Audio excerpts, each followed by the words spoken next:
Hey there YouTube, this is Scudderberry here with another video for you on tips to survive the economic crisis and possible coming collapse.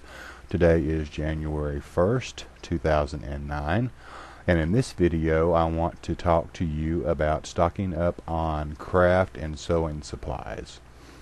Now, I've watched a lot of videos out there on preparedness, and there are a lot of people telling you a lot of things to stock up on, such as food and clothing and guns and ammo and water and camping supplies and medical supplies and all that.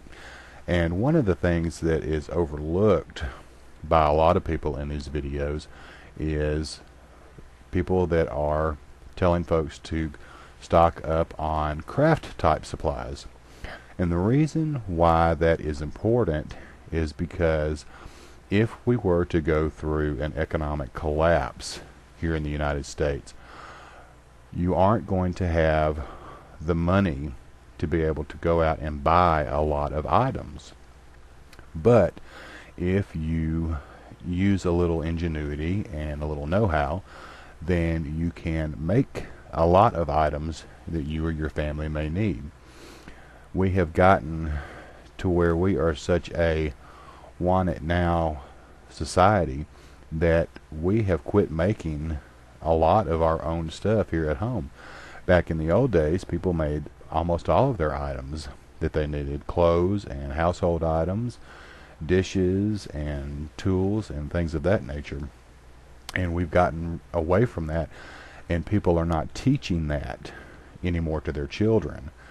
And I think that it is so important for us to be teaching our children these skills, because it's a dying art, and if people quit teaching it, then the next generations are not going to even know how to sew two pieces of fabric together.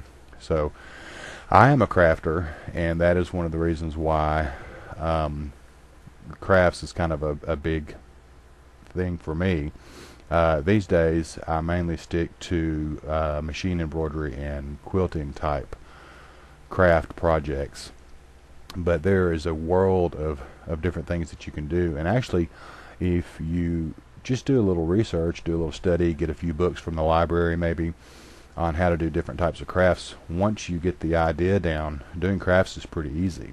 So some things that you may want to stock up on for your family, or at least know of a source where you can get things pretty quickly, are my first thought would be fabric and thread and needles, a sewing machine if you can pick up one pretty cheap. Most of the time you can pick up just a generic regular sewing machine at stores like Walmart and places like that for pretty cheap these days. You want to have these items because you may find yourself in a situation where you need to start making clothes for your family. Another thing is, I think probably this is important for people more so in the northern areas of the country or colder climates, but quilting. That's something that a lot of people don't do these days. And you know, if it gets awful cold outside, you may need some quilts to keep warm.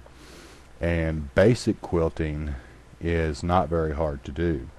So while you're looking for fabric and things of that nature, you may also want to look for some quilt batting and just have a little bit of that on hand.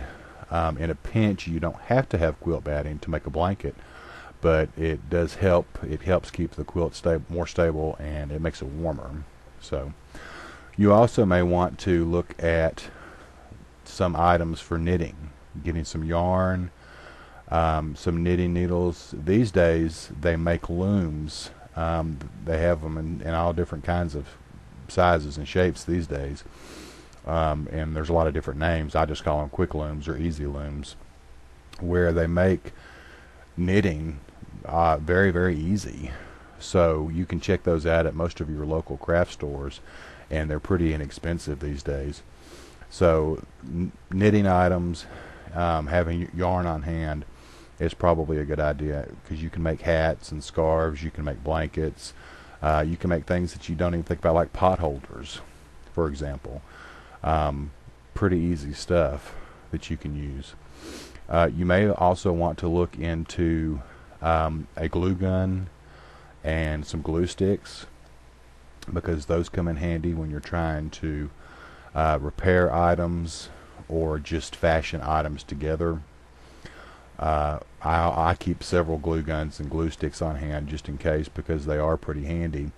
And if I didn't have money to go out and buy a new item and something broke, then chances are with my glue gun I can probably put that item back together. So that's something you may want to look for. Something too that you might want to think about that some people don't mention in their videos is, if you have kids especially, or even just for yourself, if things got really bad and you didn't have money to go out and buy videos and video games and go to, Pizza Hut and places like that, you're going to need something to do to occupy your time. And especially for those that have kids, you're going to need something for them to do to occupy their time. So crafts is a great way for you to help occupy time. It is a skill that you can learn. You can teach that skill to other people, and it's a good thing that you can use for the kids to help pass time by. You can spend hours and keep the kids occupied for hours just making craft projects. You also might want to think of it in these terms, that if the economy got so bad that we didn't have money to buy a lot of stuff, if you have a skill, then you can trade your skill to barter for items that you may not need. So if you know how to sew, or you know how to quilt or knit or things of that nature, then you can use your skill and mend clothes for people, make quilts or things like that, and you can use those items to barter for things that you might need, like food or medical supplies or tools or things of that nature.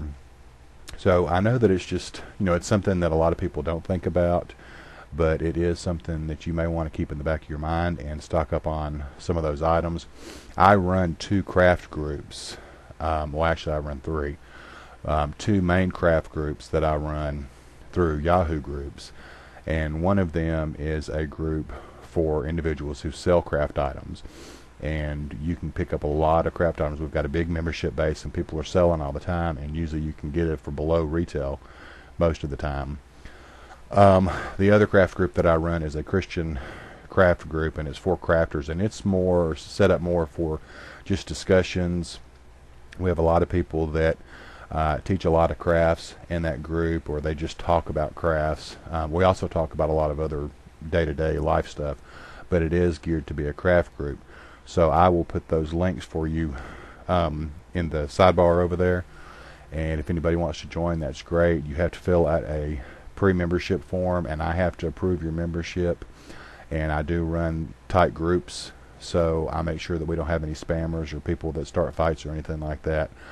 But if you want to be around, involved with other Christian crafters, and it's a good way to network, then feel free to look into those groups. So anyway, that's just some tips today on how to save some extra money and some things to look forward to and to prepare for. If you guys have any questions for me, then please feel free to leave them in the comment section, and I will try to answer them as best I can. You guys take care, and God bless.